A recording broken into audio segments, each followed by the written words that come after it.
Good morning, good afternoon, and good evening, everybody. Thank you for tuning in to another Supatease video. And in this one, we're going to be covering a very important question. What is the best way to get the best PvP gear in Dragonflight? And we are also going to be covering a specialization that has been very sneaky throughout the Dragonflight beta in its ascension to what could now possibly be the best specialization for PvP. I covered it in a video with the updates that were coming from last week that are now live that seemingly everybody just kind of glanced over and didn't pay too much attention to, but this class has gone from zero to hero real fast, and we're going to be covering it. But first, let's talk about the PvP gearing in Dragonflight. So pretty much unanimously at this point, everybody is in agreement that aside from the server hiccups, this has been the best launch experience of an expansion to date, especially for PvP players. No more borrowed powered systems, no more secondary offsets of legendaries or heirlooms or azurite or whatever it may be. Just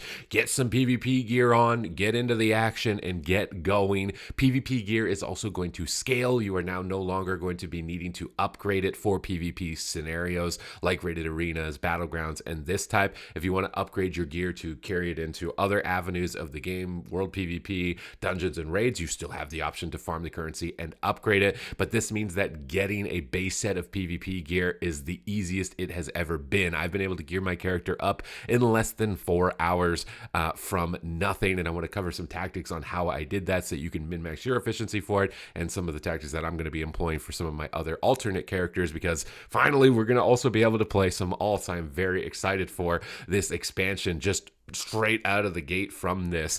The first thing that you're going to want to note in terms of farming honor for this gear is that it's actually better to farm gear before your max level. And so what I'm recommending to you is don't be in too much of a hurry to get to level 70.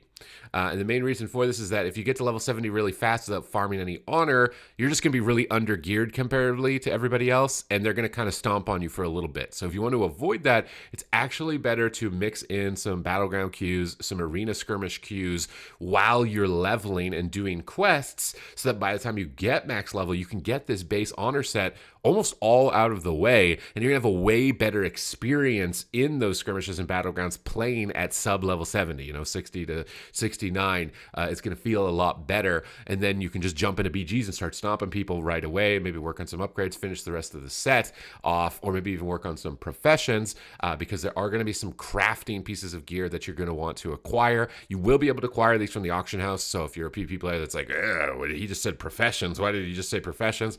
You should be able to purchase these items from the auction house.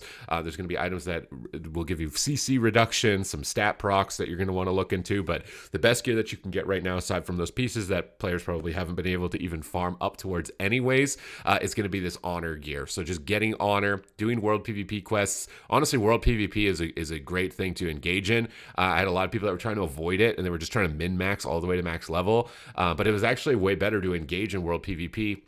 Go after some of these war crates that are falling down and get bloody tokens, because bloody tokens will get you gear that is 408 item levels scaled in PvP, which is only 3 item levels lower than the honor gear. So you can pretty much jump into level 70 if you farm bloody tokens and farm some honor and some skirmishes and BGs, pretty much already fully geared and completely dominating people. So definitely take this tactic and employ it. I am doing it already on my alts, just leveling through the campaign, queuing skirmishes, queuing battlegrounds while I'm questing through the campaign, so that when I get my character to max level, I'm already in a position to completely dominate people, and I had a good time doing it. I didn't just sit there mindlessly grinding mobs or dungeons or something and not engaging in PvP. So I am very excited for that. It has been quite a treat to be able to do it and actually pull it off, and I've been enjoying my experience. I've been playing so many characters at this point, thanks to all these improvements in the system and just simplifying it straight down to the base bones of what the essence of World of Warcraft is, with just talents, getting some PvP gear, getting in and pumping some people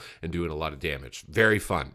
Now let's start talking about the next best specialization in World of Warcraft. So this specialization, it was F tier, D tier, maybe the worst spec in the whole game for all of the beta. You can go and look at any tier list that was ever constructed, and in PvP, they will be telling you that Subtlety Rogue was, maybe the worst spec outside of maybe Arms Warrior in the game. that you could possibly pick to try and take into PvP. But in this most recent round of changes that I covered in a video that nobody seemed to be interested in, but it was actually one of the most important videos I ever made, they reverted some nerfs. More importantly, some nerfs on Echoing Reprimand. This is now going to be a talent that is incredibly desirable for rogues if you can get it. They basically unnerfed it by like 50%. There's other talents, especially for Subtlety Rogue, that enhance it even further. I think it's like 75% damage on Echoing Reprimand, and you can play this Shadow Strike Echoing Reprimand burst all in build and completely melt people. And I do wonder if I've got any clips here in this VOD, because it was absolutely crazy the amount of damage that Subtlety Rogue was able to pull off against me. And I really want to show you like how insane it was. Like that, I think that this is actually the best spec. Like I talked about this patch right here. We got a video here. So look at this situation in this game. I got an Enhancement Shaman. I'm a Balanced Druid. I'm playing Heart of the Wild. Heart of the Wild increases all of my healing by like, I think it's like maybe it's 100%. I'm not sure. So in the beginning of this match, my goal is going to be, let's crowd control the Warlock and heal up my Shaman through the Rogue and protect them through the opening stages of the match and, you know, stabilize and get into it, right? And things will be fine. So I Solar Beam the Warlock, get them crowd controlled, get them dotted up, and I see the Rogue. So I'm going to pop my Heart of the Wild, Trinket CC, Swift Mend, Rejuve, and spam Regrowth. I'm just going to spit. Look at the DPS the Rogue is doing. I am spamming Regrowth, Heart of the Wild, every ounce of my being into keeping this guy alive. Poor little preppy Jeppy over here. 40,000 DPS. The burst damage on Subtlety Rogue is astronomically high. This guy is getting to Mars before Elon Musk. It is absolutely crazy. I don't even think this is the last game that this guy dominated me on Subtlety Rogues. Like, if you're thinking like maybe it's only Peekaboo that's owning on Rogue, it's not only Peekaboo that's owning on Rogue. And Rogue is actually looking like a monster class overall. I would have said that over in the beta stages that it was maybe a bit underrated, but Assassination and Subtlety in particular, is going to be a really nasty spec. This could completely flip the tables on possibilities for comps, which is why I wanted to cover it in today's videos. You're going to need to be aware of it. You're going to be ready for it, because if you ain't ready for it, these rogues are going to be saying good night, and yeah, you're going to be out of the competition. So surviving these Subtlety Rogues is going to be really difficult. This could open up a whole different slew of meta comps, because Death Knights and Warlocks and Demon Hunters and Shadow Priests, like, these were a dominating force. There still are a dominating force. Maybe it's just because I'm a Balanced Druid. But these specs were still a dominating force, but they're going to have some threats. Marksmanship Hunters have been getting buffed. They're doing monstrous amounts of damage. And Subtlety Rogue now is doing insane damage. So Death Knights are probably one of the hardest classes in the game to kill. So we got a Subtlety Rogue here that's already got our Death Knight to 10%. And I've Heart of the Wild. I'm starting to heal them. They're using their personal defensive. Rogue swaps to me for a second. I'm freaking out. Oh, God. They go back to the DK. I get interrupted on a heal. DK's at 10%. Stuns the Rogue. I don't even think the Death Knight is like, what's going on, man? I'm a Death Knight. Like, I'm not supposed to take damage. I'm mashing out Heart of the Wild heals, trying to get him going, trying to get him topped off. And I'm thinking like, okay, we got Bubble from the Paladin. We're live, right? And then they're like, nope, we're going to kill your Paladin. All right, Paladin is dead. Guess we're going to have to queue up into the next game. Subtlety Rogue, like, details here is recording damage to pets, and there's a ton of pets on the demo lock. I think you see the scoreboard at the end of it, which is damage done to player. They ended up taking the Paladin down, but he did 900,000 damage, man. Subtlety Rogue is absolutely disgusting. It's filthy. This is a spec that everybody underrated. We all underrated it. They made a change that we didn't get to see until literally yesterday. It didn't go live until yesterday. You guys got to fly under the radar. If you were a rogue and you stayed true, you didn't Demon Hunter reroll, you're going to be rewarded for this. You're definitely going to want to abuse it if this thing ever gets nerfed in the future.